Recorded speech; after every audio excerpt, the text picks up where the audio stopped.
imperio dominante y avasallante.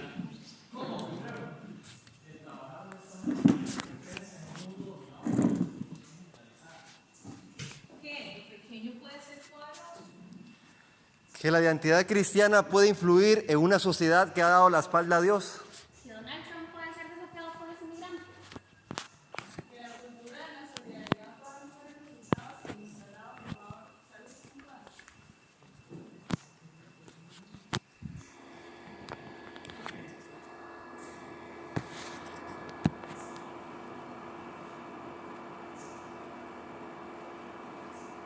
¿Será real entonces que una cultura minoritaria, esclava, pequeña, puede vencer a los grandes poderes? ¿Qué creen ustedes? Gracias por las preguntas, porque nos ayudan a ir al texto, tratando de que ese texto resuene también en nuestra vida y en nuestro contexto. Les quiero recordar que hay un pueblo que ha sido llevado cautivo y prisionero a más de 1000 kilómetros del lugar donde vivían. Y todo eso donde vivían ha quedado en cenizas. Les quiero recordar que los primeros 3 versículos de Daniel empiezan así. Vino Nabucodonosor, sitió y llevó. Vino, sitió, llevó. Implacable. Como trabajo un verdadero imperio. Pero no solo eso. Llevó y se aprovechó de lo mejor. Y llevó los mejores jóvenes, los que participaban de la realeza, los educados, los que hacía años habían sido instruidos. ¿Y para qué los llevó el imperio? Para que les sirvan a él. Para que Babilonia sea más grande.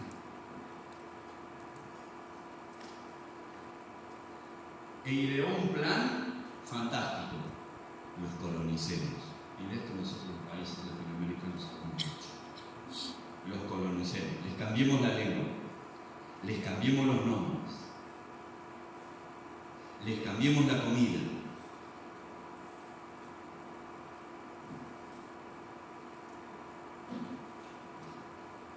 Los colonizamos.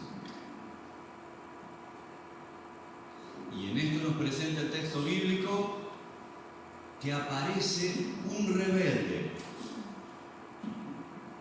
Y espero que entiendan bien el término rebeldía y lo usen bien el término rebeldía. Pero Daniel es un rebelde que aparece siendo un esclavo, un pequeño, un minoritario, un deportado, y que dice no, como dicen los rebeldes.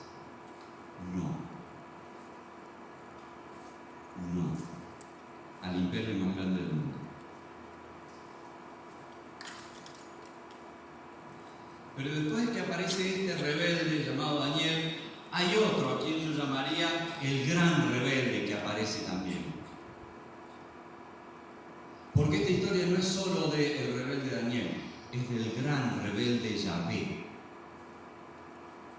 Y Yahvé aparece en la historia haciendo que Daniel halle gracia delante de los ojos de los que lo han dominado. Eso lo hace Dios, no lo hace Daniel. Daniel solo dijo no, y Dios hizo lo suyo. Daniel solo dijo, en nombre de Yahvé, voy a ser un rebelde para ser fiel a él. Y el fiel Yahvé apareció en escena e hizo que Daniel halle gracia ante los ojos del Penaz, este guardia de la educación de estos jóvenes de Judá. Así que hay allí toda una historia de la fidelidad de Daniel a Yahvé y del Yahvé que responde a esa fidelidad de Daniel, metiéndose en la historia también. Así que esta es la historia de la identidad de un rebelde, Daniel, guiado por el gran rebelde, Yahvé, el Señor de la historia.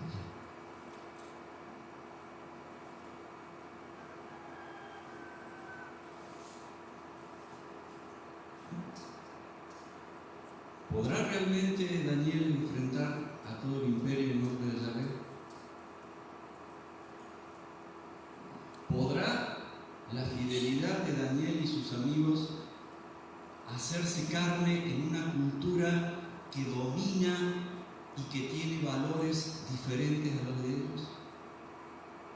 La historia sigue y nos muestra cómo finalmente es el rey quien reconoce algunas de las cualidades de Daniel y sus amigos. Estaban mucho mejor alimentados que los demás. Sus semblantes estaban mejor. Pero por segunda vez en el texto, Yahvé, Señor de la historia, interviene en esta historia. ¿Y qué hace Yahvé? Dota de sabiduría e inteligencia a Daniel y sus amigos. No lo hacen ellos. Daniel y sus amigos solo dijeron: no vamos a comer la comida del rey. Lo que Yahvé hizo fue darles gracia ante el imperio y darle algo que el imperio no les podía dar: sabiduría y toda arte para la interpretación de los sueños.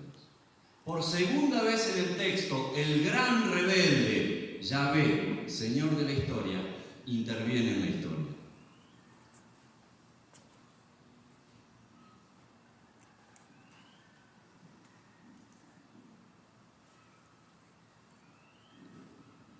El texto sigue y el capítulo 2 nos habla de que este imponente rey está preocupado. ¿Será que hay otros reinos que están surgiendo y amenazan el suyo? ¿Será que hay otros que todavía no ha conquistado, que están creciendo y tal vez amenazan su poder sobre toda la tierra? No son otros reinos lo que preocupan a este gran rey. ¿Saben qué son? Sueños. El rey sueña. ¡Wow! Y como no tiene cosas de la realidad que le preocupen, las cosas que le preocupan son los sueños.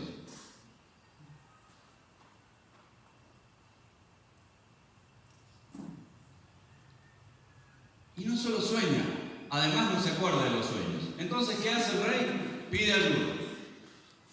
Y llama a todos los que tienen su corte. Muchachos, me tienen que hacer recordar el sueño y explicármelo. Ni loco. ¿A qué rey se le ha ocurrido pedir eso? Nadie puede hacer eso. Nadie puede hacerlo recordar sus sueños. Díganme los sueños y nosotros, hechiceros, magos, astrólogos, preparados, se lo vamos a interpretar. No. Quiero que me digan qué soñé y qué significa lo que soñé. Es que no se puede. ¿Que no se puede? Están hablando con Nabucodonosor. ¿Cómo que no se puede?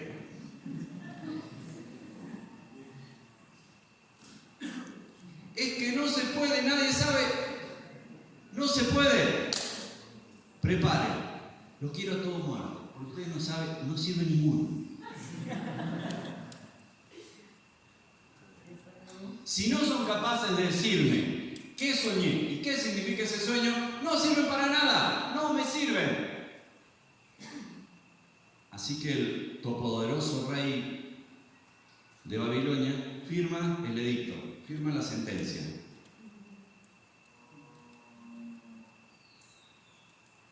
A la muerte, por no decirme lo que soñé y lo que significa lo que soñé.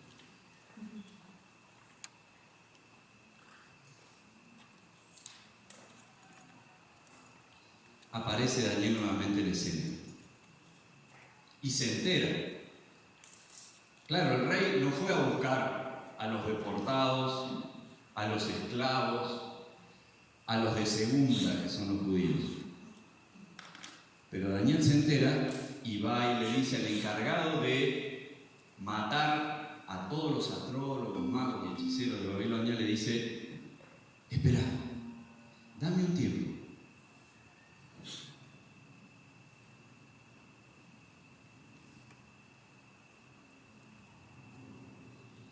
Y entonces así Daniel se toma un tiempo, busca a sus amigos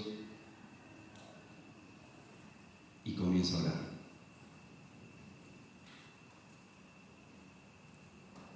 Y le pide concretamente a Dios que le revele el sueño y el contenido del sueño. Daniel le pide a Dios lo que ningún mago ni hechicero de toda la corte del rey más importante del mundo puede hacer. Daniel pide un imposible. Eso que los hechiceros dicen: usted me está cargando, usted me está haciendo un chiste. Dígame qué soñó y yo le digo qué significa. No, no sé, quiero todo.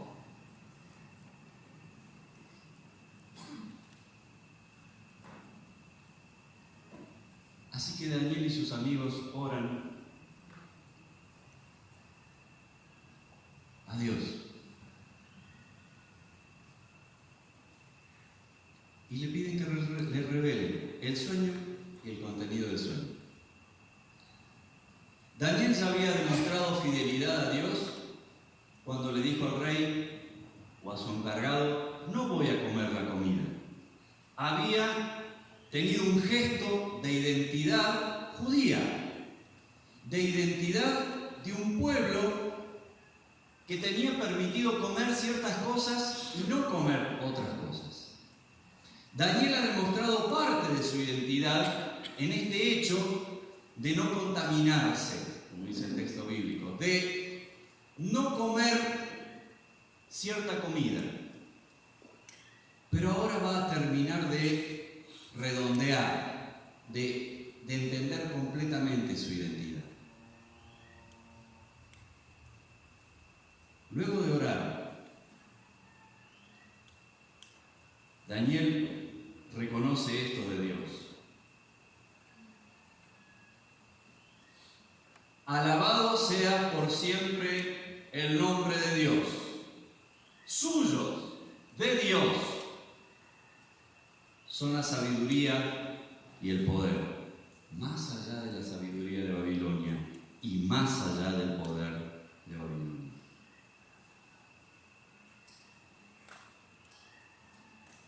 Él cambia los tiempos y las épocas, es Señor de todos los tiempos, es Señor de toda la historia. Él pone y depone reyes, es Señor de todos los reinos. A los sabios da sabiduría y a los inteligentes discernimiento. Él, Yahvé, revela lo profundo y lo escondido. Yahvé es el Dios que sabe todo y ante quien nada está oculto. En Él habita la luz.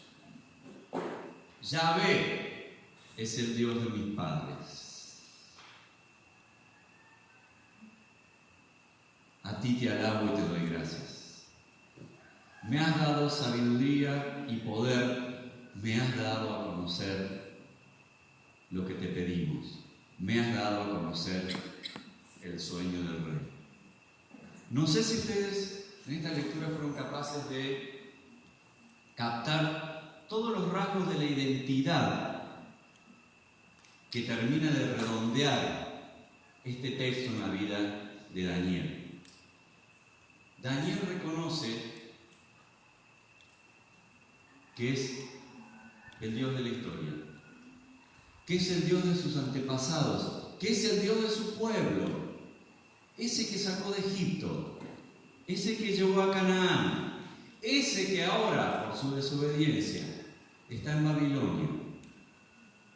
Daniel vincula su identidad con el Dios de la historia y dice, mi Dios es el Dios de la historia.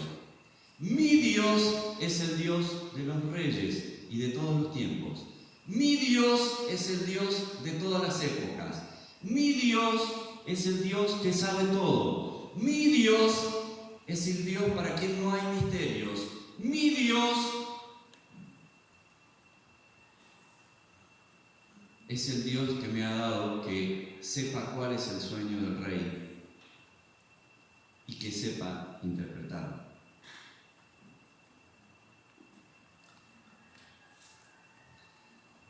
Identidad es el tema que nos ocupa hoy. Identidad. ¿En qué asentar la identidad? ¿Cómo identificarnos con el Dios que tenemos? ¿Cómo ser parte de ese Dios que conocemos? ¿Cómo hacer que la identidad del Dios que conocemos sea algo real en nosotros? Esto que le pasó a Daniel y que vivieron Daniel y sus amigos en este contexto tan, pero tan fuerte y desafiante, vivir en una cultura que los ha dominado. No es el único caso en la Biblia. Y me gustaría trazar un puente con el Nuevo Testamento, porque a otros cristianos en el Nuevo Testamento también les pasó lo mismo. Y cuando el reino de Dios comenzó a hacerse vida, vino a nacer en un país conquistado, también, como Palestina, por un imperio conquistador, el más grande del mundo, el romano. Hay un puente, hay algo que une esta historia de Daniel con la historia de muchos cristianos del Nuevo Testamento, que también enfrentaron al peor de los poderes, al peor de los imperios que se les podría haber ocurrido. Y a esos cristianos que tuvieron que asentar su identidad, no en la cultura dominante, sino en Cristo, por ejemplo, el escritor a los Colosenses les dice esto: Dios les dio nueva vida y los resucitó juntamente, atención a la identidad, con Cristo. Con Cristo.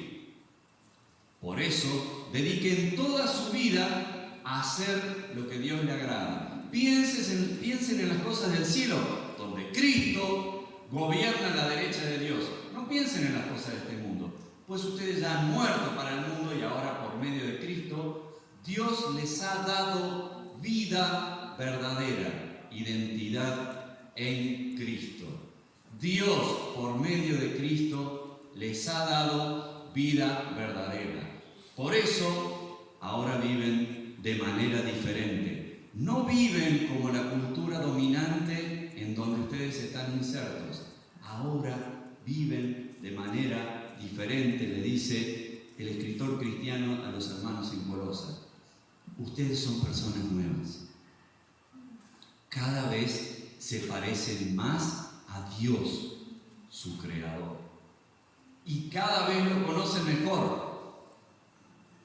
Dios los ama mucho a ustedes y los ha elegido para que formen parte de su pueblo. Por eso, vivan como Dios espera de ustedes.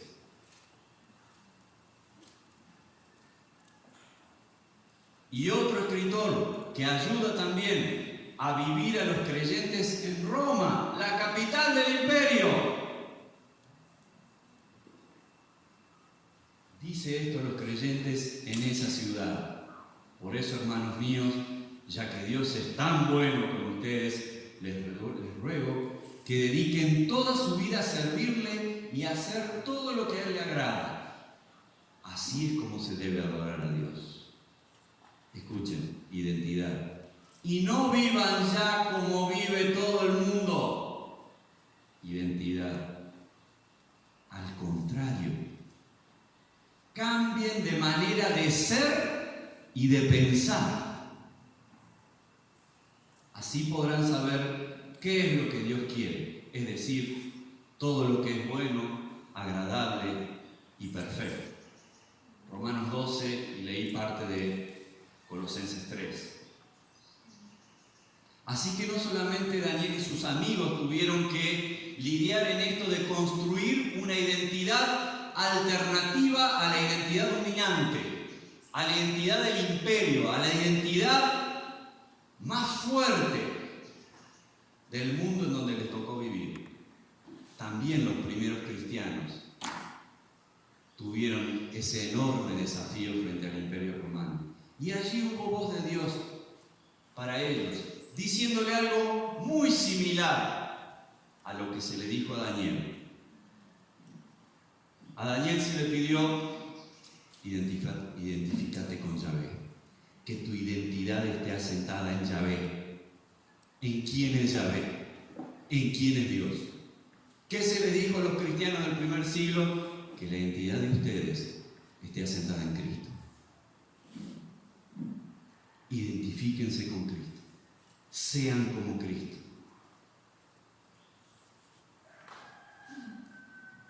Así también los cristianos de la temprana iglesia vivenciaron ser una identidad minoritaria, ser una identidad perseguida, ser una identidad amenazada por los poderes del mundo en que les tocó vivir.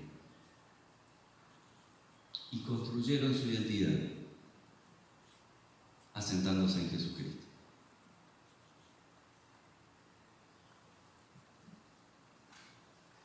¿Qué hay de nosotros? ¿Cómo puede este texto de Daniel y esta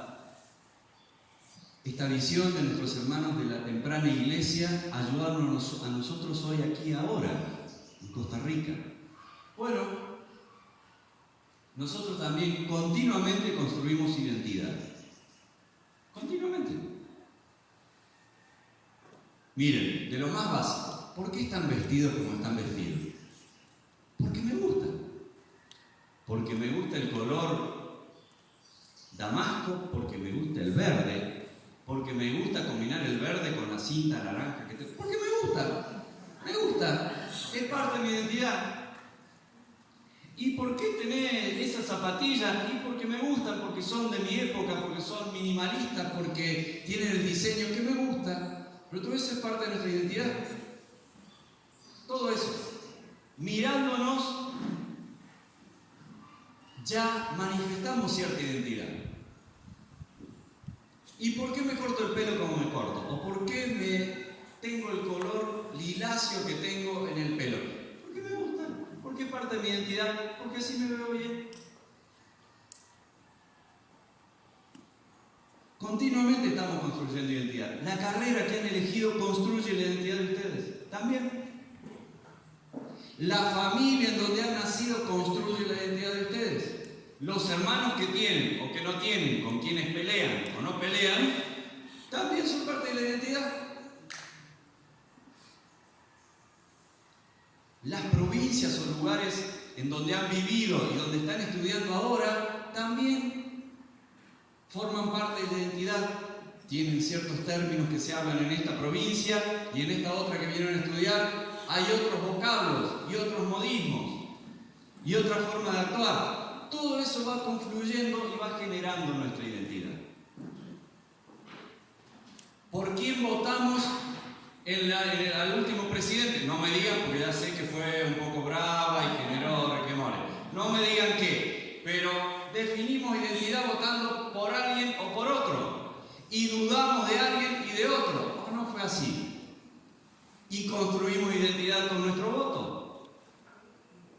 Y construimos identidad a la iglesia donde vamos, en donde se permite o no se permite hablar a las mujeres. No me interesa hablar de ese tema y que cada uno vaya donde el Espíritu le muestra, amén, y adelante.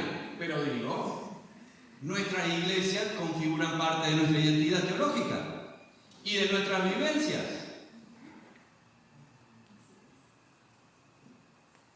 Quiere decir que continuamente estamos construyendo identidad. Y los jóvenes estamos en una búsqueda como ebulliciosa de la identidad, ¿no? Y necesitamos expresar nuestra identidad, necesitamos ser libres, necesitamos decir que somos así, ¿o no? Y eso nos nos va como afirmando. Quiere decir que el proceso de construcción de identidad es un proceso habitual para nosotros. Nos gusta tal música y no nos gusta tal otra. Optamos por tal comida, ¿será la olla de carne o el casado? ¿Cuál será la preferida de ustedes? Yo comí las dos, son fantásticas, todavía no me decidí. Pero va muy bien la cosa de la comida aquí en Costa Rica. Y así, con tantas cosas. O sea que el proceso de construcción de identidad es algo habitual en nosotros. Ahora, qué importante es que podamos entender lo siguiente. Que hay algo que define la identidad de un cristiano. Y que es por sobre todos estos rasgos de identidad que he descrito anteriormente, un cristiano es alguien que debe identificarse con Jesucristo. Ese es el rasgo de identidad del cristiano. Si come casado, come olla de carne, no importa. No importa. El asunto es dónde está puesta la identidad. Si votó a este o al otro, no importa. El asunto es que su identidad esté construida sobre Jesús. Si opta por esta ropa o por esta música o por la contraria, es alternativo. El asunto es optar por Cristo como el centro de nuestra identidad. Y esto también es un proceso y es un camino. ¿Saben por qué? Porque nosotros a veces, como evangélicos y como cristianos, a veces confundimos lo central con lo periférico. ¿Se entiende? ¿Eso? Más o menos. Lo principal y lo secundario. Confundimos lo secundario con lo principal. ¿Eso sí se entiende? ¿Sí? Para un cristiano lo central es que Cristo esté en el centro de la vida. Después, si decido pintar mi color lila, o decido como yo, vieron que yo me teñí todo de blanco, ¿no? ¿Me quedó bien? Yo también soy teñido. Ella optó por el fucsia, magenta, no sé cómo, y yo opté por el blancuzco. Me queda bien, ¿vieron? Me queda bien. Claro, de última, cada uno tiene el teñido que quiere. ¿Se dice teñido o cómo se dice? ¿Sí? Bien. Eso es alternativo. El asunto es poder identificar tanto en la historia de Daniel como en la historia de los primeros cristianos qué opciones desde nuestra fe hacen que Cristo esté en primer lugar. O en el caso de Daniel, que Yahvé esté en el centro de la vida. Y en eso hay preferencias. Y algunos preferimos tales cosas y otros preferimos tales cosas. El asunto es que Cristo esté en ese centro. Y que nuestra identidad sea definida desde ese centro que es Cristo. Y lo que justamente hace a un cristiano es eso, identificarse con Cristo. No es otra cosa. Es poner a Cristo en el centro de la vida.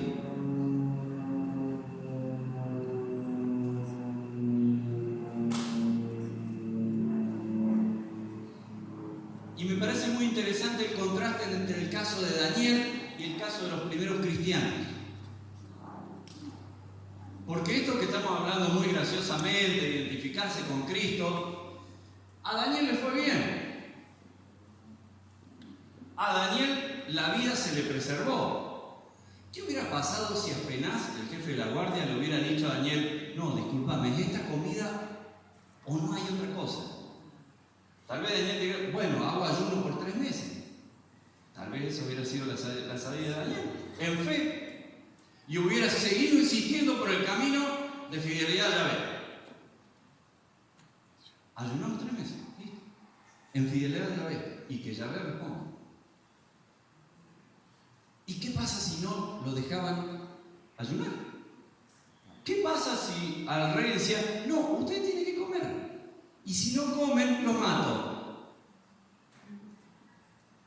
De hecho, ya van a ver que otra vez dijo, adoran a este, y si no adoran van a un foso donde hay algunas llamitas en una de esas. le hacen algún dañito pequeño. El rey lo hizo. Y a otros hacen lo que yo les digo, o si no, hay unos leones que hacen, eso sí estuvieron de ayuno 30 días. Y los están esperando a ver qué pasa. El rey lo hizo. Quiere decir que podría haber hecho en este caso, o comen o mueren. ¿Qué hubieran hecho? Y no fue necesario llegar a esa instancia. Y Dios preservó la vida de Daniel y sus seguidores en esa situación. Ahora les quiero decir algo. Muchos creyentes de la primera iglesia, cuando venía el Imperio Romano y tocaban la puerta de la casa y le decían: el César es el Quirio, confiesen. El César es el Quirio, confiesen. No decían. ¿Y qué decían? El Cristo es el Quirio. Eso significó la muerte. Para muchos de nuestros hermanos de la temprana iglesia. Quiere decir que construir identidad cristiana no es algo tan apacible como lo que estamos compartiendo en este momento.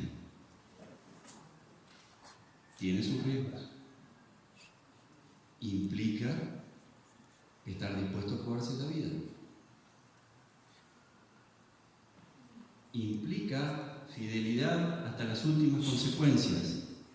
¿El César es el Quirios o Cristo es el Quirios? Y cuando uno decía el Cristo es el Quirios, ya sabía dónde ir.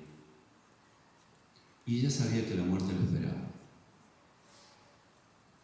Y muchos cristianos nuestros construyeron esa fidelidad a Dios a través del martirio.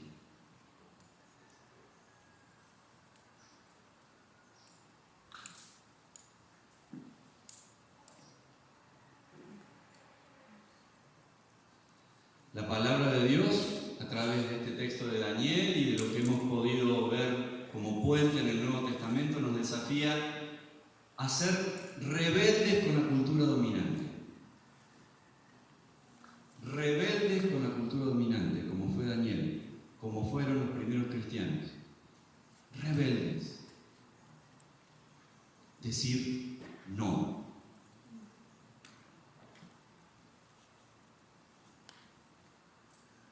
Y por eso ser obedientes al reino de Dios.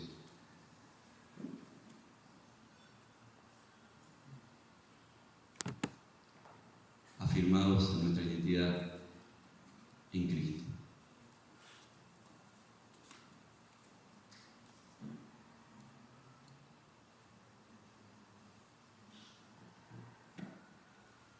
El Señor nos dé la gracia para asentar nuestra vida en Jesucristo.